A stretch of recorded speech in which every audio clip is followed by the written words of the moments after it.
Of all the people she could have met that night at Broken Bar, it had to be him. A man with oil-stained hands, an old jacket, and eyes that somehow saw beyond her wheelchair. No one knew that this blind date, meant as a cruel joke, would change two lives forever. If you're watching this right now, don't skip it. This story might just make you believe in second chances. And if it touches your heart even once, don't forget to like this video and subscribe for more stories that remind us what love, courage, and hope really mean. It was a cold evening in New York. The restaurant lights shimmered through the glass, the soft music echoing around the room, laughter filling the air. But at the corner table near the window, sat Evelyn Rosa, a woman known to the world as the youngest CEO of a global tech company. Yet inside, she felt like a shadow of who she once was. Just 6 months earlier, Evelyn had been in a car accident. It wasn't just her body that broke up, it was her spirit. The doctors said she would never walk again. Her fiancé Tilda Copyright left within weeks, saying he couldn't handle the responsibility. Her so-called friends faded away. All she had left was her company, and even that felt cold and mechanical. Her assistant, Clara, insisted she try a blind date, just to meet someone new, she'd said. Evelyn laughed it off at first, but finally agreed. Maybe it would distract her from the emptiness that had started to eat her alive. So there she was, sitting in that expensive restaurant, wearing a black dress that she didn't feel beautiful in anymore. Her wheelchair was polished, her hair perfect, makeup flawless. But her smile, that was gone. She waited, 15 minutes, 30, then an hour. She sighed. Another waste of time, she murmured. But just as she was about to leave, the door swung open. A man walked in, his shirt a little too worn, hands rough with grease stains that he tried to wipe away with a napkin. The host looked confused when he said he was there to meet Evelyn. Evelyn's eyes narrowed slightly. This couldn't be him. "Ma'am, your guest is here," the waiter said softly. When the man approached, he looked nothing like the picture Clara had shown her. "You're not a Broken Bar David, right?" she asked, trying to hide her irritation. He scratched the back of his neck awkwardly. "No, ma'am. You are Broken Bar. I think there's been a mix-up. I was supposed to fix a car outside." The valet said a lady inside was asking for help, so Broken Bar. Evelyn blinked. "So, you walked in?" He smiled nervously. "Guess so." Something in her chest twitched. For the first time in months, she almost laughed. "You're a mechanic?"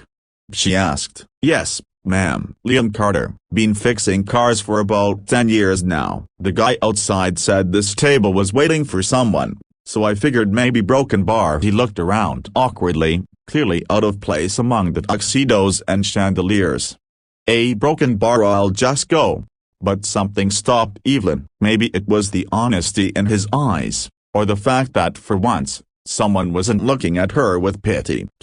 She said. Liam hesitated. "You sure?" "Yes." They talked, at first, about cars and work, then about life. He made her laugh, a real laugh, the kind she hadn't heard from herself since the accident. He didn't treat her like glass, didn't glance at her legs, didn't flinch when she mentioned her paralysis. Hours passed. The restaurant emptied, and when they finally said goodbye, Liam said, "I'm glad I came in by mistake." So was she.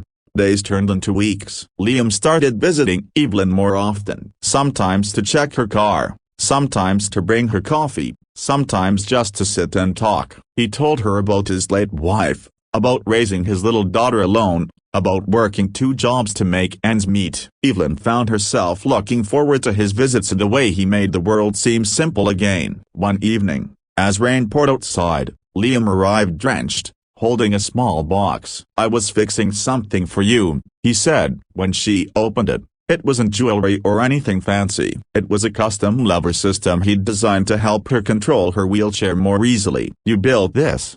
she whispered. He shrugged. "You're smart enough to run a company, but I figured a Broken Bar, maybe I could make life a bit smoother for you too." Her eyes filled with tears. No one had done something for her in so long without expecting something back. That night, she couldn't stop thinking about him, about how a mechanica someone society barely noticed had become her reason to smile again. But not everyone was happy. When the media found out about Evelyn's new friend, headlines spread like wildfire. CEO seen with Mechanica scandal or sympathy. Her board members questioned her image. "He doesn't fit your world," one of them sneered. Evelyn sat silently as they spoke, her heart heavy. That night, she called Liam. "Maybe it's better if we broken bar stop seeing each other," she said quietly. He didn't argue. "If that's what you want," he said, voice breaking. The line went dead.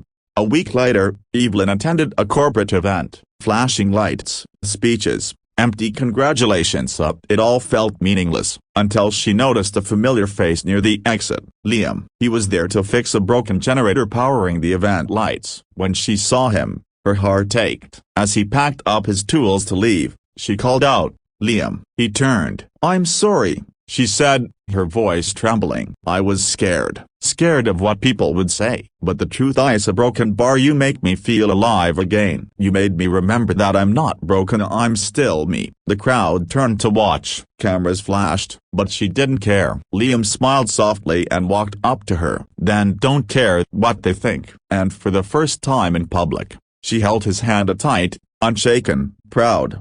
Months later, Evelyn launched a new foundation under her company's name, the Carter Initiative, to provide tools and training for people with disabilities. Liam became the head engineer, designing adaptive equipment for others like her. And every morning, before heading to work, Evelyn rolled to her balcony and watched Liam drop off his daughter at school. They'd wave at each other, share a smile, and it was a simple, beautiful life built not on perfection, but on kindness and courage.